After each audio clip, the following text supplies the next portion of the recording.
Today on the Perception and Action podcast, the Perception and Action Journal Club discussing the article, The Influence of Attractor Stability of Intrinsic Coordination Patterns on the Adaptation to New Constraints.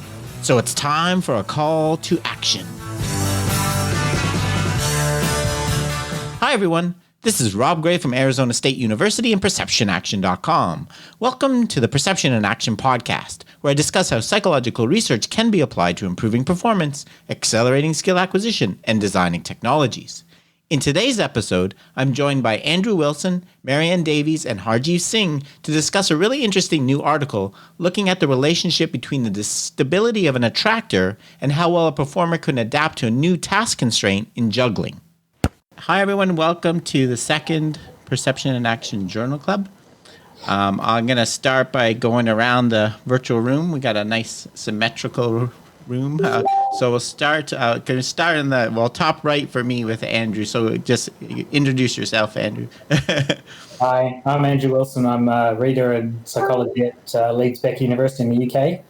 And many of you will know me from being just very punchy on Twitter. So it's true. He's a good follow. Definitely. And then Marianne, a returning guest.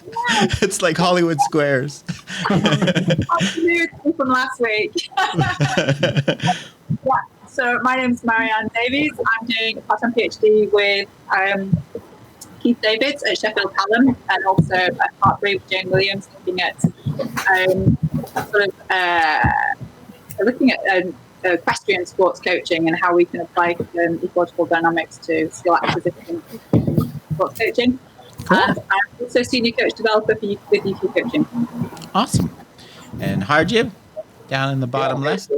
Yeah, so my name is Harjeev. I'm currently a doc student at the University of Nevada, Las Vegas, under Dr. Gabby Wolf.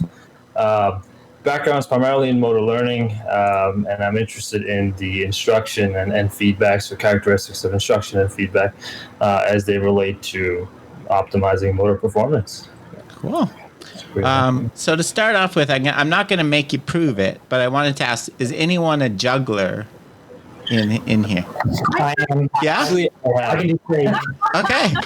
Yeah. Because if you don't know the paper we're talking about, I'm going to put I can put up quickly this one. I don't know if people can actually read this one. So we're looking at the main task involved in this paper was juggling, right?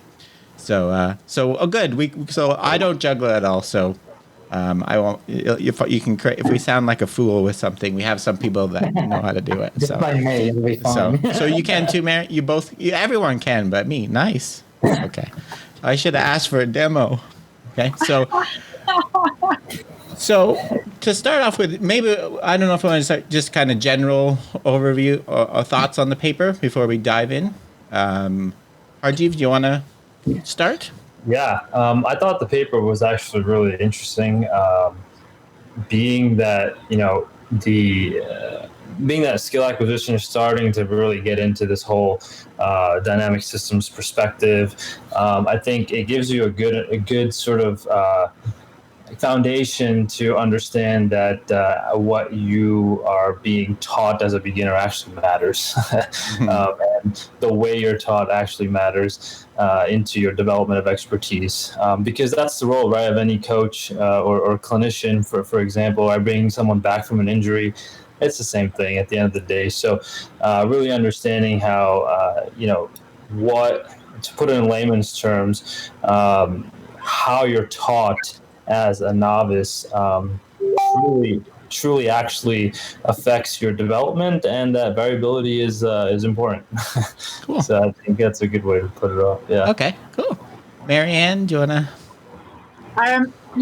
So I agree. I really enjoyed the paper. There's definitely some questions in there, which I'm sure we'll pick up later and start to unpick a little bit. And I think one of the things that I found interesting was they talked about the sort of variability from it being more discrete tasks, that actually my interpretation was that it was more about sitting towards that metastable state, just outside of what was comfortable, where it was breaking down a little bit, for example, slowing something right down. And of course, that's situated in the paper. There's definitely some questions in there, which I'm sure we'll pick up later and start to unpick a little bit. And I think getting some feedback loop there. Andrew, do you want to? I'll mention before, I found the terms discrete and rhythmic kind of confusing in this paper too. Yeah. So, but we'll get into that. Yeah, Andrew, yeah. I liked it because it was ambitious. Jumping into studying coordination states and juggling is the kind of thing you do if you're a bit nuts, because it's hard work. I'm gonna be a little grumpy about some of it, and just in the sense of a thing that I've been banging against for a while now is that these dynamical systems measures are very cool, and I don't oppose them in any way, shape, or form, but they're all very descriptive, and they're all very... So, for example, there's a lot of discussion about attractors and about how attractors are causing things, and there's lots of reasons to think that's not quite the right way to talk about it. The dynamical system stuff is cool. Like, I like the analyses, I like the approach. I really liked the idea that they were looking at what happened during learning and how that kind of extrinsic information became the next intrinsic state that was affecting things. Those kinds of notions of taking into account time and all that dynamical thinking, spot on, love it. But yeah, like there's some things about just the way they're talking about, so the influence of attractor stability, for example. I don't think attractors are so much real things as just descriptions of something else, and there's a lot of sort of a little bit of nuance there that I might get a little cranky about. But otherwise, it was like I say, man, if you're going to study this and you jump into juggling, then you have my full respect. Yeah, I agree. I agree with all the things you guys are saying. I think it's nice. It's like they've put kind of two different things together too. They had this effect they found in a previous study, and they're connecting it, trying to explain it. And it's again nice to see another skill acquisition kind of paper in Nature. I don't only read Nature papers, by the way. It just so happens these two are both from Nature. But it's Nature scientific reports, man. That's true. Can we please? So I thought it would start. So I'm going to try to do better of describe. I put some of the figures in these slides here. I don't know how well people can see them, but also try to do better to describe them. So I thought we'd start with just a basic task, right? So I can get this working. So basic task, I don't know if you guys can see this one. Yeah. So you're doing 3-ball juggling, right? And you are doing, there's a constraint added, there's a tempo, there's a tone playing a metronome, and you're supposed to try to catch the ball in sync with the tone, right? You're supposed to try to adjust the jug. So the tones are getting, there's different orders, but the lowest is really fast, one every 260 milliseconds. So you have to, and then there's one, the highest one I think goes up to 640 milliseconds. The basic idea is the same as the standard sort of Kelso frequency scale, and there's a way of making things tricky, right? Yeah. So would you call this entrainment, or is that different? No, I don't think so. Yeah. Well. Yeah, I didn't think so. So in my view, the tempo of the sound is a constraint, and the terminology I'd use, it's also a control, what's called a control parameter, because changing it changes the pattern of coordination. Yeah, that's what I think I was like frequency, but yeah. I was going to say, I think if it was the throw, it might be a little bit more of an entrainment parameter, but because it's the catch, I think that changes it quite dramatically. Yeah. And this graph is showing, these figures are showing basically the hand velocity as a function of the time, and basically so what I've tried to get my head around these by converting it into so it seems like when you have a really fast tone, 260 milliseconds, the pattern of hand movements you get is very, very rhythmic, such that you get that's why the term rhythmic, you get basically a sine wave pattern of hand movement, and you can describe it very simply by one kind of in the frequency domain, one frequency. And I did the calculations to make a catch is half a cycle, right? So 260 milliseconds means a whole cycle is 520, which means that the frequency is just under 2 hertz. I put it's 1.9. Yeah. So you're doing so that's why if you do a power, if you look at the power, you get the spike just under 2 hertz. So it makes sense. And as someone who knows juggling, like that's a peppy but not crazy pace. Is it? Yeah. Yeah. Yeah. You think So you could juggle at that rate? Is it pretty easy to hold? For at least a little while. I don't know if I could do their whole task in terms of the amount of time, but yeah, it is peppy, like bum bum bum bum bum bum bum. Yeah. I guess we'll get into this a little bit later, but the first thing I thought of when I saw that was that your cascade, the 3-ball cascade, is like it's an anti-phase movement, so it's 180 degrees out of just moving your hands together. Right. So actually, when you speed it up, it's more likely to couple tightly, which would make sense. Mm-hmm. But if you kept speeding it up, that would break down eventually. So I thought actually that was one of the things that was interesting about this, that I would expect to see an anti-phase task like a cascade juggle get tighter if you sped it up, because our system's reducing those functional degrees of freedom. Yeah. It's kind of non-intuitive. So the basic other effect in this figure I'll describe is when you slow it down. So if the slowest condition was a beep every 640 milliseconds, which corresponds to a frequency about one and a half throws and catches per second. What you get is a non-sine wave pattern, which is, to me, they call it discrete, which I don't really like. What it reminds me of, I've been just doing sensation and perception course. It reminds me when you talk about sound wave, right? It's a complex series of frequencies added together. It's a complex wave form. What do you think of it that way? Not when you think about the act of juggling. So actually, the act of juggling, if you slow it down, how you slow it down is you hold on to the ball for a while. So if you look at the bottom graph, what you've got is you make a throw, and then you catch a ball, and then you hold on to it for a little bit. Okay. And you hold on to it for a little bit, and those are the bits where the velocity is fairly stable.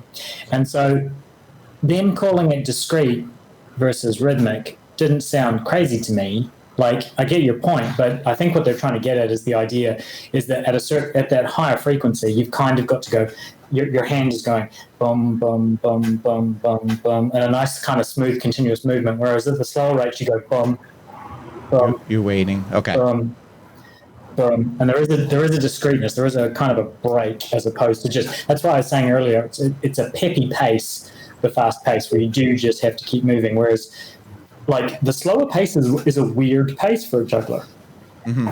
Yeah, it looks kind of okay. So those little small humps, and you see in the figure, they're holding the ball. It's right around 0, and so you get in the power domain, you get a spike at the main frequency, but then you get these other peaks because people are stopping. It's not rhythmic. Yeah. Okay, and then. Basically, they convert this. I don't know what. Well, I'm not sure exactly why into this measure called the coordination pattern index. Yeah. Which is the basic. To me, it's a measure of the proportion of the power that can be explained by the tempo, the frequency of the tempo, right? So 1 means you have a power density that's all based around the frequency of the tone. Right, like you do with the fast, right? So it's all explained. Whereas as you move away, less of that, the total power is explained by the tempo. Does that make sense? I think so. But in which case, all the CPI does is kind of summarize the fit of a sinusoid. Because the other thing that confused me about that measure, if you look at the panel B, I was a little intrigued by the fact that the what's it called, the CPI, the coordination index, it decreases fairly continuously as opposed to there being an abrupt state transition. So Marianne, you were saying earlier about the juggling being a 180-degree movement, and as that comes apart, you'd expect it to switch into something a little abruptly. And it's interesting. I was trying to figure out whether or not that was problem with the measure or not, that it was just kind of dropping fairly. Like, it seems like it's possible to have all kinds of others. You see one participant drop really abruptly. Yeah, I think if you sped it up, probably see a transition, phase transition that'll be quite abrupt when it broke down. But they're managing to hold on to it a little bit more, aren't they, as they slow down? Mm-hmm.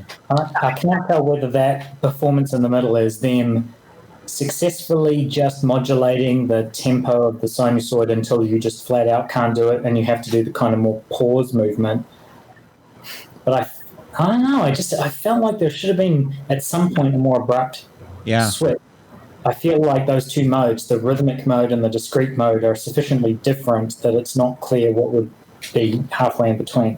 Because then after that, they go down and say attractors of discrete coordination patterns which have higher adaptability, a lower degree of deterministic stress. This thing of attractors of discrete coordination pattern which have a higher adaptability is kind of like, I don't know how to put that into, like, what does that like mean? Yeah.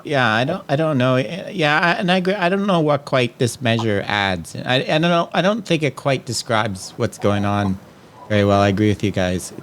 It seems too simple for juggling, like, to be that sharp. Like, you're right. Continuous transition between coordination patterns to be linear like that seems weird. Yeah. But for this purpose. The other thing not shown in their data, right, is they had a free condition, right, where they let people juggle at their own pace, and they measured people what they're going to call your intrinsic rate, right, what you do without any tempo frequency constraint. What coordination pattern index do you choose to juggle at, right? Because that's going to be important later on. So people can adjust to these different rates, but they also have preferred ones that seem to vary pretty substantially. Yeah. And I mean, I give these guys credit for what they're trying to do is they're trying to apply metrics that are dynamical and about coordination. They're trying to apply those to characterize, those intrinsic dynamics to get the sense of where people are, to then try and get a sense of the competition that's being imposed on them by the constraints of the tempo. And so, like, they're asking all the right questions.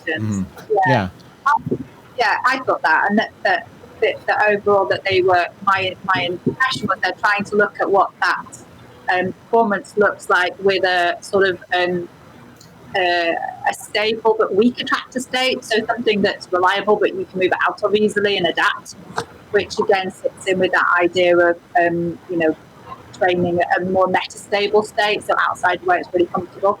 So that I kind of was thinking that's what they were looking at, or they were trying to look at. Yeah. I also wonder from the preferred condition that they had, when that was done, in terms of, was it done before or after, or I think maybe I misinterpreted it, but was the preferred condition and a condition on its own, or was it sort of kind of in like the same? They just did an analysis to look at the preferred coordination patterns. Yeah. I'm just remembering. As I understood it, there are actually two different populations. This data we're looking at was from highly skilled jugglers. The preferred ones and the ones they measured the attractors and stuff on were for intermediate jugglers, if I remember. So people that. So I wonder if that's a question I had about whether this applies to highly skilled jugglers. But yeah, so that's a good question though. It is kind of confusing. Nature papers are always tough to figure out because the method section at the back it makes things not flow. So this is this was actually a finding from another study, I think, that they replicated. And then what they're introducing here is the next slide I'll put is the attractors, right? So I don't know if you can see. So this one, it has, it has these waveforms, and now it's instead of velocity, they're expressed in distance for some distance from some center coordinate. But basically you see the same kind of pattern when you do the fast rate of 260, you get a sine wave pattern. I'm just looking at, I don't know if you guys can make this out. Yeah. But as you get slower, the distance gets the same kind. You get this jaggedy non-sine wave thing, which again is probably people holding the ball. Okay. And a higher throw, a hold, and a slightly higher throw. Oh, weird. Yeah. It's the distance between the head and the wrist. Yeah. So it's a measure. Yeah. Well, it's a measure of that's distance. really useful because the head's a fairly stable reference point. It's a fairly stable origin. Is it in juggling? You don't move your head around. I don't think very much. No, because you've actually got you've kind of got to fix your gaze a little bit. Yeah. And then they do this thing called recurrence analysis, and we were discussing before we went live. I do not. I understand it conceptually, I think, but the math I cannot follow. I would have to sit down and do this. But the next column over, though, they create these attractor diagrams, which are these really pretty. The axes on them. I just think it as three-dimensional space, right? And the way that I like to always think of this. So this is state space. Think of the space around the juggler. This is all the possible positions your hands could be in when juggling, right? But when you juggle, you're drawn to a certain part of the space. You know, your hands don't go just anywhere, right? And I think this also captures. This is my conceptualization. You can see what you guys think.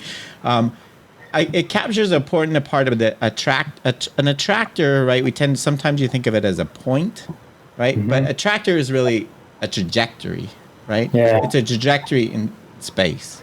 And any rhythmic movement is immediately a limit cycle. Yeah. So basically, what this diagram is showing is when you have that fast pace and you have the sine wave, you tend to follow a tighter trajectory in space. Does that make sense? It's much smoother. It looks like a nice spiral graph diagram. Whereas when you get slower and you get this jaggedy wave that's discrete, the attractor starts to be less symmetrical. I don't know what the best word is. Yeah, I'll let you guys. I think, here's where I can make some things up on the fly. So part of what I think is going on in the reconstructed attractor column, if you look at the three axes of the graph, it's that distance between the head and the wrist, and that's the thing that's going to be changing rhythmically in a sinusoidal fashion or in a more discrete fashion, right? The other axes, what they do is they actually are projecting into different points in time. Right. So one of those graphs is the distance at time t, and then you've got another one, that distance, what is it at some point in the future, t plus, tau, whatever, and then plus 2 times that. So I think what's going on is that for the rhythmic conditions or rhythmic coordination state, you're effectively getting a limit cycle, namely you're getting a nice smooth oscillation, and that smooth oscillation is repeating itself pretty well in a well-behaved fashion over time, I think. Okay. Yeah. And so effectively what you've got is that the attractor state is stable both in space and time, maybe? Yeah. Yeah.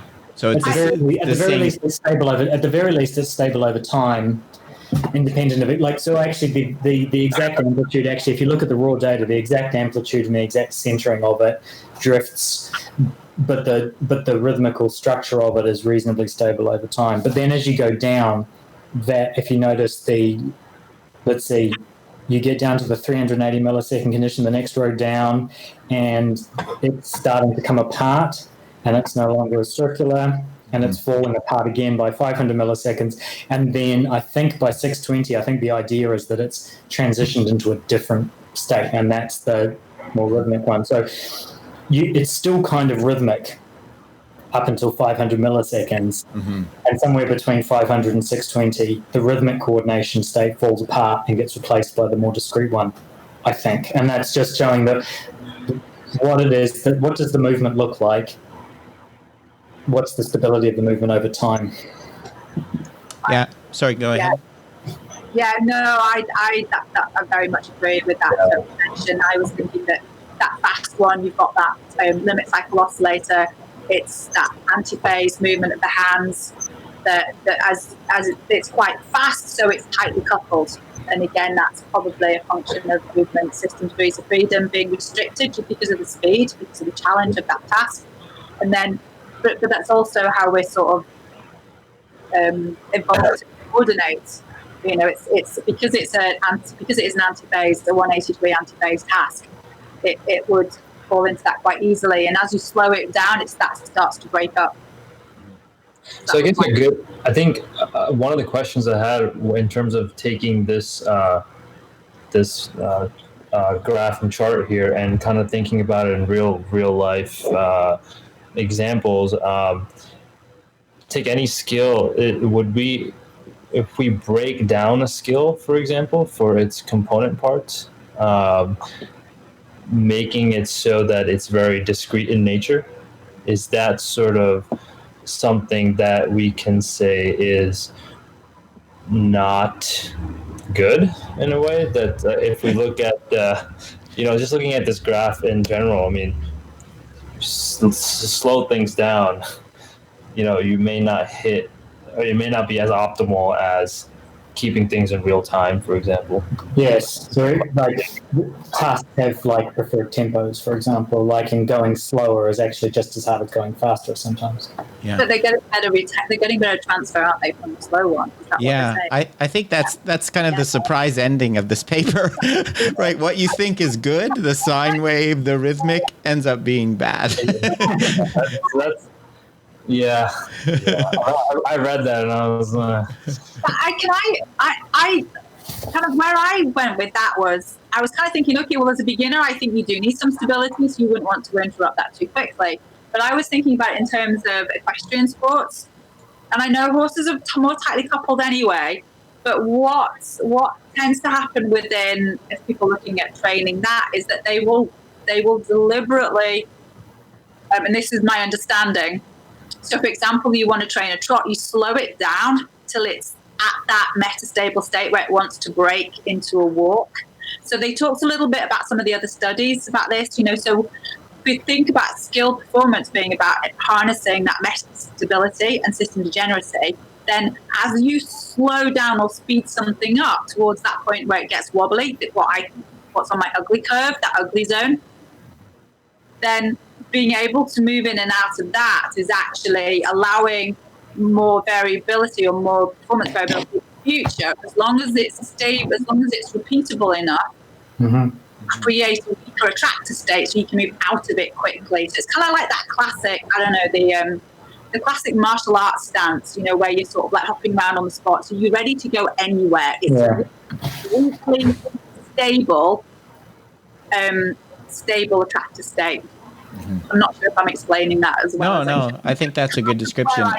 Yeah, and I think they try to kind of make that point. It's like it's stable enough that you can follow the tempo and meet the task constraints, but it's not too stable that that you're strictly ringed to it. Yeah.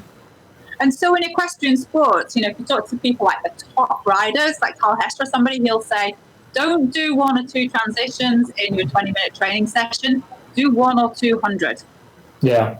And that's kind of, they don't understand, well, they may understand this, but they're not using that language, but they're definitely understanding that concept of playing around. You're spending time in that metastable. Wasn't this sorry, go ahead. Go, Hajiv. Oh, I was just saying, isn't this the premise of like differential learning or like something along those lines? Sort of. It's kind of different. Yeah, the stochastic resonance. I mean, that's confusing too. But that's a whole different. The idea that you find kind of I think it's kind of along this. There's an optimal frequency for you, and you find it by perturbing the system so much that it resonates with. It's like I always think of beats example. Like you hit a lot of different frequencies, and you hit the right one, and you get a beat resonance. Yeah. I mean, we know things about nonlinear dynamical systems that they have sort of, there's, what's the phrase? Is it the Red Queen dynamics or the edge of chaos kind of dynamics, right? You get these, you get sufficiently complex nonlinear dynamical systems, and you can either clamp them down into too much order where they're no longer, they'll do exactly what they're supposed to do, but they're not responsive or adaptive anymore. Or you can unclamp the parameters and allow things to vary around, and then they become too responsive, and then effectively they start responding to noise, and it's almost an overfitting kind of problem. But a lot of complex nonlinear dynamical systems, and the principle I think is that the perception action system is one of these, is that for a given task, there's kind of and I think this is the idea of metastability, I think, is there's a zone of optimum trade-off between order and chaos, right? Mm-hmm. And if you are living in that zone, I was just thinking while you were saying, Marianne, about your horse riders, if you have people ride so as to produce 200 instead of 2 gait transitions in the horse, then you're having those transitions because you're close to some boundary, and that means that you're occasionally here and you're occasionally here and you're occasionally here. But if you're operating close to the boundary, what you're doing, at least potentially, is you're training how to move at the boundary. Yeah. And the boundary is the place where flexibility and adaptiveness live, right? You're not too clamped down and you're not so relaxed that it all goes crazy.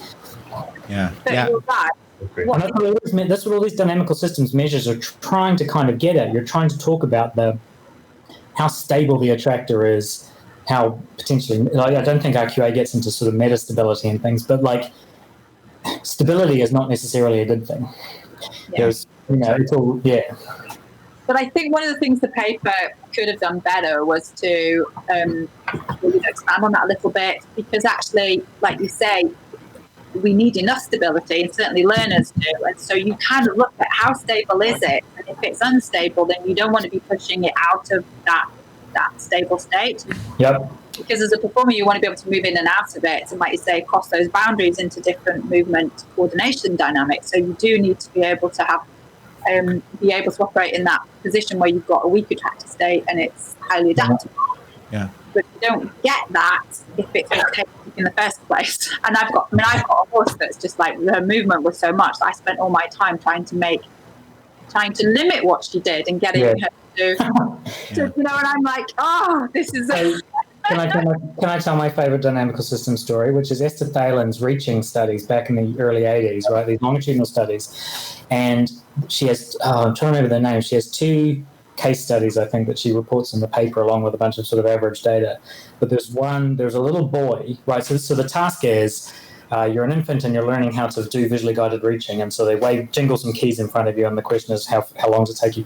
And one of her children is really just moving all over the place. And so his job is to learn how to bring everything down a notch to be controllable. And then there's another child who happens to be a girl, and she's very quiet. And so her job is to ramp everything up. And so this is one of the big insights of that paper is developmental trajectories, right? These 2 children start in completely different places. They have completely different learning experiences that end up being able to do the same thing.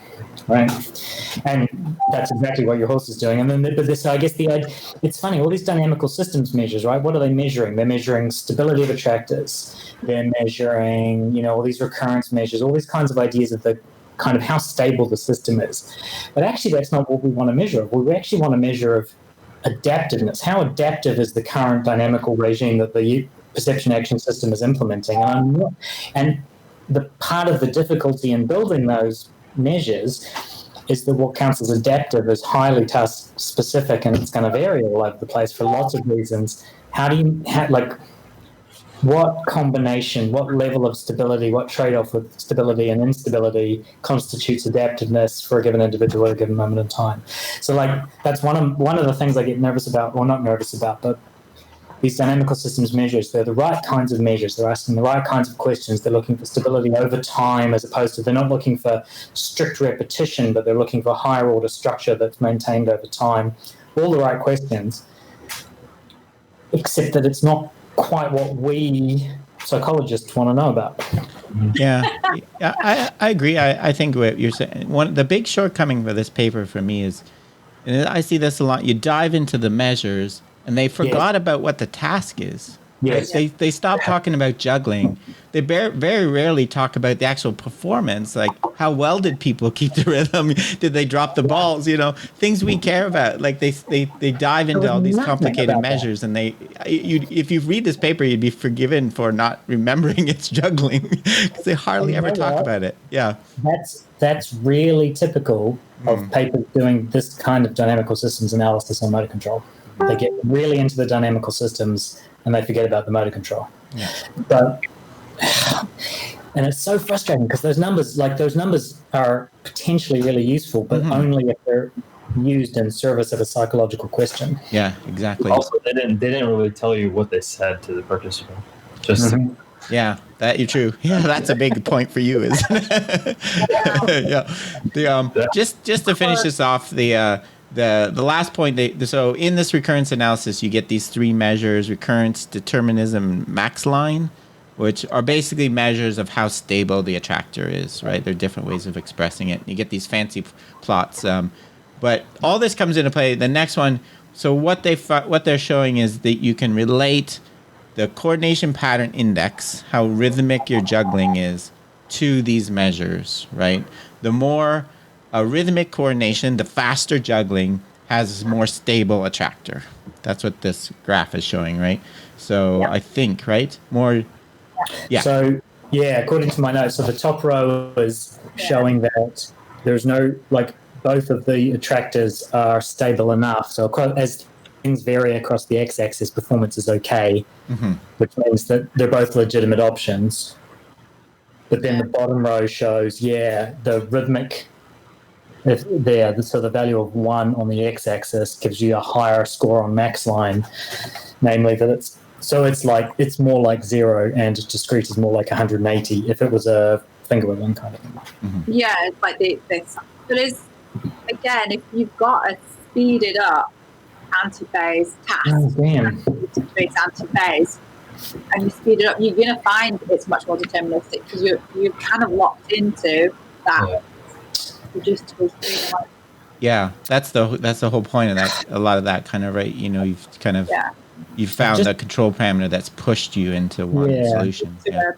And I've just realized actually that they didn't do the obvious dynamical experiment, which is to run the frequency scaling in the opposite direction and look for hysteresis. Exactly, which is why I was, And hysteresis is if you get the transition from one state to another at different frequencies, depending on which way you're going, that tells you something about the underlying dynamical organization. Yeah. They did that a little bit in the transfer task. So this is basically, all this is just fancy way of showing that the more higher coordination pattern index, the more this one. So this one is their transfer test. Okay. So what they're doing is, well, that's not really a transfer. They have the up. They're doing increasing frequency, increasing speed, or decreasing speed, right? And what they're measuring. So what they've done here now, as I understand it, so they've taken a group of intermediate jugglers.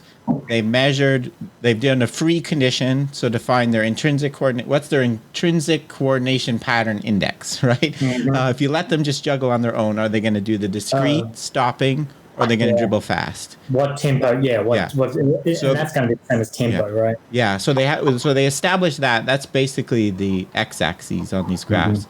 Then they're doing the main part of this study. The whole thing that's new is how well can you adapt to having to change your tempo, right? So, in the top graph is when we're going to start with a fast tempo, and then this one, there's a performance measure on here, right?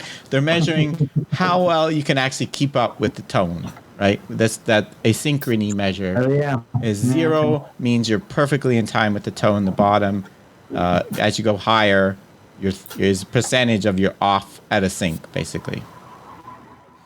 And what they're basically showing here is the more discrete your intrinsic coordination pattern, right, the better, more adaptable you are, right?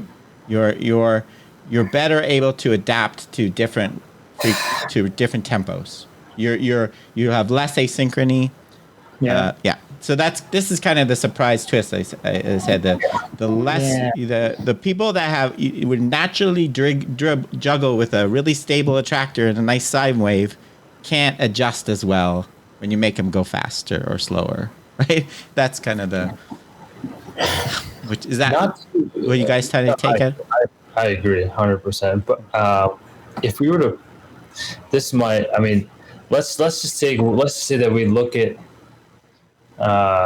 into like so. For example, if I'm practicing a task and I'm doing the same thing. Let's say like blocked practice is like an example, right? You're doing the same sort of tasks at once.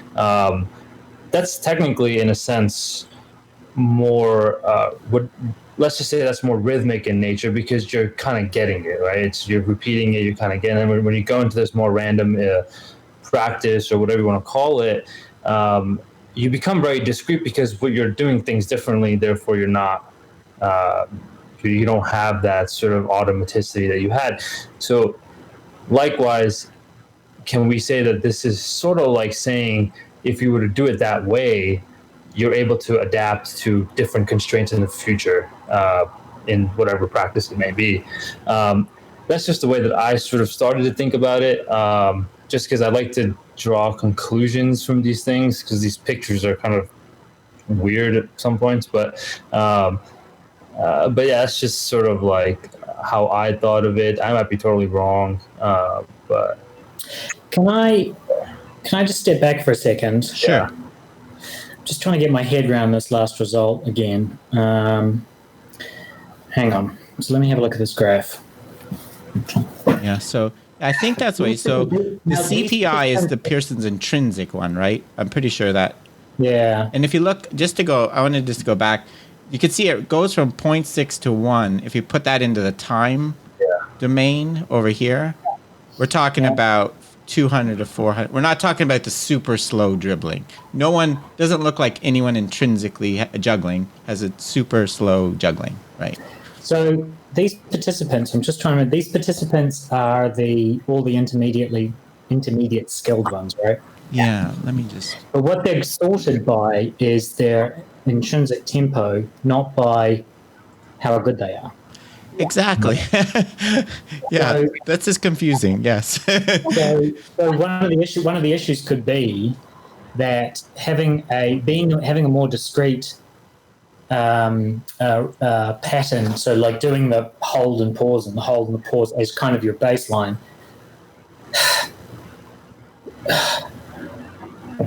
Yeah, it's not.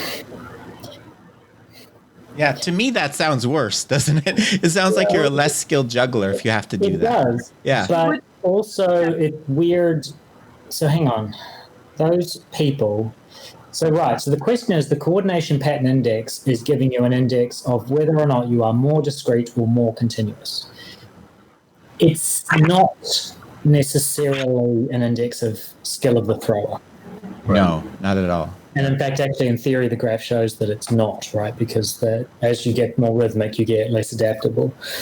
So if it's not about the skill of the thrower, then what the question is, it's not about, so being more discrete in your throw versus being more rhythmic in your throw allows you to cope with the frequency scaling more.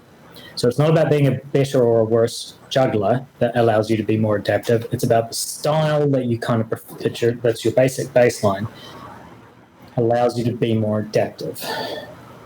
So the question is, what is it about? Parameter though, it would be interesting to see what would happen if, for example, you gave them a fourth ball.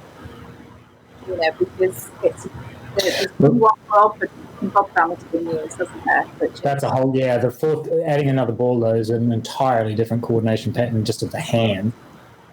Yeah. Even the type of ball, I mean. Yeah.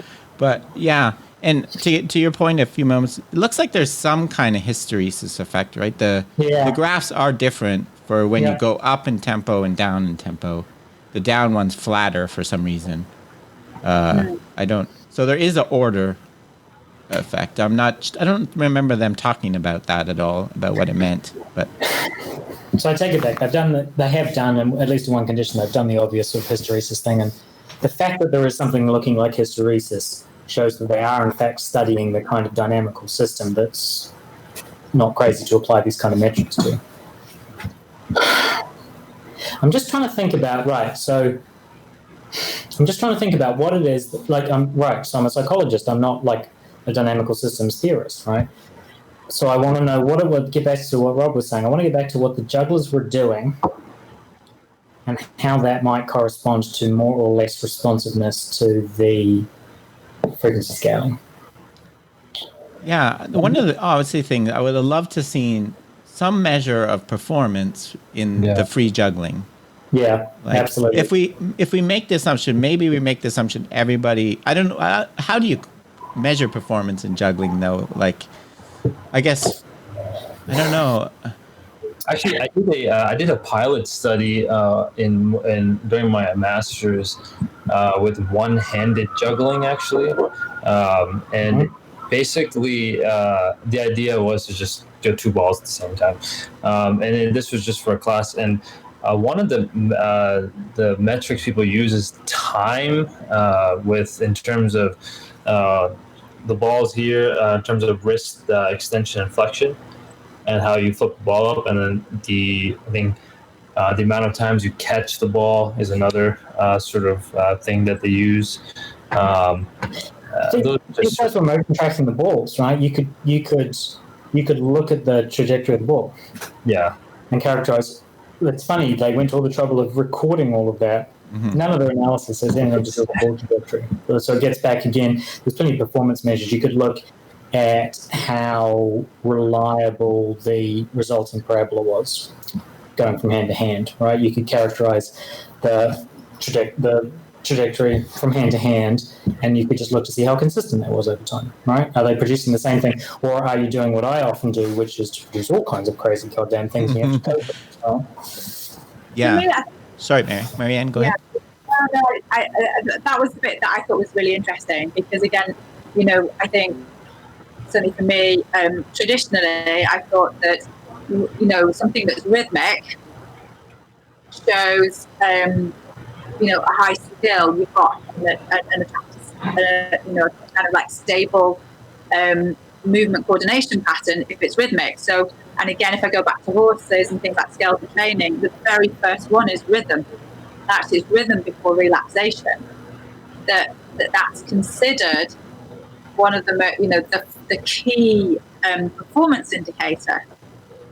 So that, and to me, that would mean that the more rhythmical, speeded up version would look like it's a more skillful juggle than the slower one, because you've got that nice rhythmicity to it. Yeah, it's tricky. Like all the kind of the ways you want to assess performance almost confound with the description of stability, right? The task, like the task is keeping the balls in the air, right? Yeah. There's no rule other than that, right? But we can talk about how pretty it looks or how, the style, it's more of a style almost. Yeah. Yeah. Well, I think my PDF is, and all these measures, like they're all just like telling us the same thing. Yeah. So why did this graph right here occur? Why did people that have more stable pattern, more sine wave, more rhythmical pattern have more trouble adjusting to new tempo? I think that we want to get at the explanation we've all been talking around, right? Right? Skill is a balance, the meta stability, it's a balance, sometimes exploration, exploitation, right? It's this living on this edge of, but I don't, I think so we want to say, but I don't know you can say it with this. The level of skill matters, what we mentioned before. I mean, that's crucial when it comes to this question at least. Definitely. So I think if we assume all these people were equally skillful, it's something to do with this. Yeah. I'd agree with what Haji said there. That I think that when I looked at that, I thought actually maybe the ones that were more rhythmical were the people who practiced very repetitively doing the same thing at the same speed and just developed somewhere in that became quite comfortable for them, and maybe they weren't pushing the boundaries, making that a little bit more adaptive, that they were just happy kind of carrying on practicing the same thing. Yeah. So they've got a much narrower attractor state, so it looks more stable in measurement, but it's less adaptable. That reflects the practice. I have a boring explanation. It is a bit boring. It's just a classic limit cycle oscillator that's got a nice groove. Yeah. So it would be nice maybe to get a little bit of qualitative research from them as well, like you say, a little bit of understanding what it looked like and maybe what their practice regimes were or strategies to go with it. Yeah. The other thing I was wondering about is, in the free condition, how consistent is this intrinsic?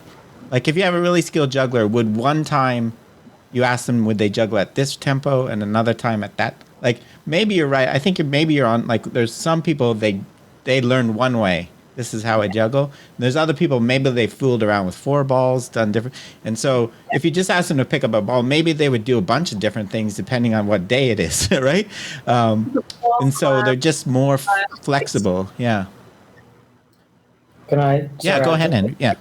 I dropped out just for a second, so I announced I had a boring explanation. I think the internet decided I didn't want to hear that. So I'm just thinking about juggling as opposed to dynamical measures thereof. And this is why I'd like to see some, it gets back to the fact that I'd like to see some more performance data. So I was just thinking about the more toss from one hand to another. And I was thinking about the task that they'd set people, which is to match tempo. And I'm just wondering if it's, and I'm just thinking in terms of maybe degrees of freedom. The more rhythmic movement, okay, I don't quite have any data to back this up. I'm just going to make this up a little bit. More rhythmic movement strikes me that when you're doing it, you tend to catch the ball in about the same place. Boom, boom, boom. You don't. I suspect that when you're doing something a little bit more discreet, catch, then throw. For example, you might just move your hand to catch the goddamn ball in order to maintain the beat. And so this is why I'm thinking about performance measures. I don't think the dynamical measures are telling us how people are performing. I think they're telling us a little bit about the kind of oscillation that people are producing, whether it's more of a discrete versus more of a continuous rhythmic action. And that's interesting. But I suspect that in the discrete case, you might just have a bit more flex in that you might be a bit more prepared to move your hand to catch the ball, which would give you a better synchrony, right? Mm-hmm. So again, and this comes back, right, so this comes back to Rob's point about the fact that we don't have enough performance measures, and this comes back to one of my ideas, which is it's never quite. But we're losing you a bit here, Andrew. Yeah. We're losing your audio a bit here, Andrew. Yeah, I think. Well, are you back? I am back. Okay, sorry, go for it. Yeah. We didn't hear quite the last point, the last part you were saying. The last bit was just, it gets back to the worry about whether or not these dynamical numbers are telling us quite what we want to know about performance. Yeah. Yeah. Because, again, remember the whole point of this is that we're dealing with a redundant perception action system. And the whole point of having a redundant perception action system is to give you multiple options to do the same thing. Mm-hmm. And so you can, and I'm all for the attempt to dynamically characterize that and to try and reduce that down to a number that accurately reflects something about it.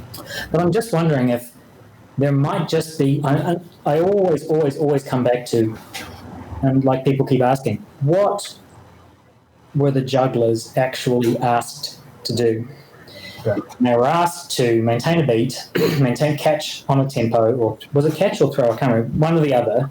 I think it was catch. Catching, yeah. That's actually quite useful. They were catching on a tempo, which means that if your hand's too low and you need to come up in order to get the tempo. That I suspect is easier to do when you are doing a more discrete movement than a more rhythmical movement. And so we're just left with the fact that, you can characterize the dynamical regime these people are living in, but that doesn't quite tell you about the fit between that dynamical regime and the task demands. This is the thing, dynamical system stuff, it doesn't close the loop. There's no perception in any of this analysis, right? Yeah, we have a couple of comments, people. So one person was asking, is a stabilized pattern harder to destabilize and harder to adapt? I think that's what they want to say, but I don't think we can. That's the idea, but we don't really have a direct way to show that, because I don't think we understand quite what it means to destabilize in this context. This paper certainly doesn't tell us anything about that. I mean, I think there's other work that does, but not this one. The other one is, do learners need stability? That's a loaded question. I guess this paper would try to argue it depends. If you want to do the same juggling rhythm all the time, then stability is great. If you want to adjust and do more fun things in different tempos, no. You don't want to be too stable. That's what they're trying to argue. Look, the basic rule is that adaptiveness beats technique, right? That's just because life is never the same from one moment to another, right? But whether or not this data says anything about that is, I mean, like I said, they've tried to grapple with where people are at and how that affects where they get to and how they get there, and those are the right questions. But I'm just not sure that they've told us anything about that path that would enable us to answer that, or to say that these data speak to that question.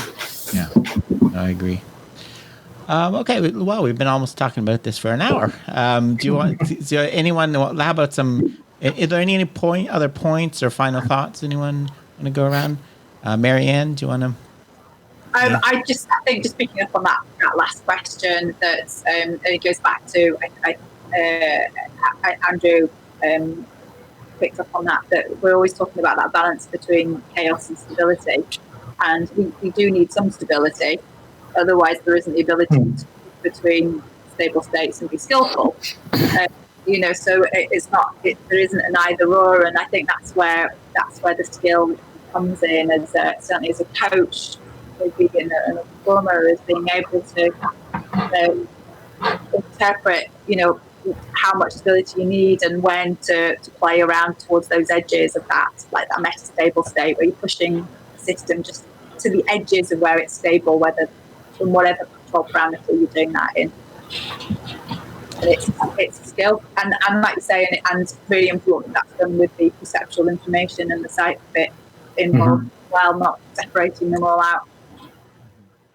Harjeev, do you have any kind of final thoughts? And I think with Dr. Wilson's point on how they could be better in terms of discrete, I think it makes sense now that I think about it, with their ability to catch the ball, throw it back. I mean, it makes sense to then adapt to new constraints. I feel like this paper kind of gave us a tease on maybe.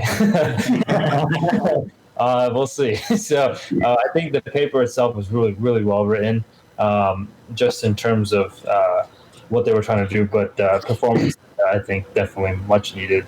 Perhaps in the future, something like that would be nice to talk about. So, yeah. Andrew? Yeah. Oh, sorry, Marianne? No, just wait to see something like this. Andrew, do you have any other things? Like I say, I love these dynamical measures, but I've been frustrated with these measures and these kinds of papers. So, like, Ajit, I'm old enough and grumpy enough to know that this is what these dynamical systems papers always kind of look like. They never quite have enough performance data. They're always about the measures. And the thing is, I'm really pleased that there are people out there developing and testing these dynamical systems measures to try and get a sense of what they can tell us about coordination patterns and coordination stability and all that kind of stuff. And my job is to take all those numbers and try and connect some of them back to actual performance. And so when I read something like this, I go, yay, the analysis looks kind of cool, but how are people moving? And it's a long-standing frustration I have with there's not a lot of work connecting those two things. There's a lot of work looking at the measures and developing them. There's lots of work throwing those measures at any task that people are capable of using. And there isn't quite enough work pulling it together. And it's certainly, I mean, if I had more time and, I've got many things to do, but it's certainly on my agenda to just remember that what we're trying to do is figure out whether or not these are valid measures of human performance, which is actually what we're interested in studying. I think they're asking the right questions, though, like the dynamical mindset, thinking about time, thinking about repetition without repetition is effectively what those recurrence and attractor plots are showing. All that, like, they're asking the right questions. We just have to be focused on using them for. Yeah, I have the same as it's fun. I find it kind of ironic, right? Because this is an ecological approach, right? Yet, in effort to describe the system, we forgot the context. And we've become very reductionistic. Everything we complain about the other side about, right? We're doing here. No perception. Yeah, we've lost the. Like I always used to bang on about this at conferences too, right? If you start with Gibson was interested in real things, like flying a plane, driving, right? If this is a way to understand that, fine. But he wants, you got to get back up there at some point. That's what we're here for, right? You're right, performance and psychology. So, cool.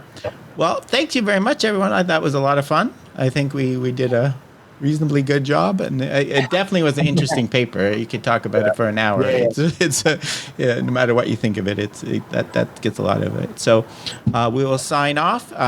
If everyone, I'm going to have another one of these in a couple days on Thursday. If you're listening live, we're talking about a baseball related study, and then we'll have one next week too, hopefully. Cool. So we'll sign off, everyone, and we'll see you again.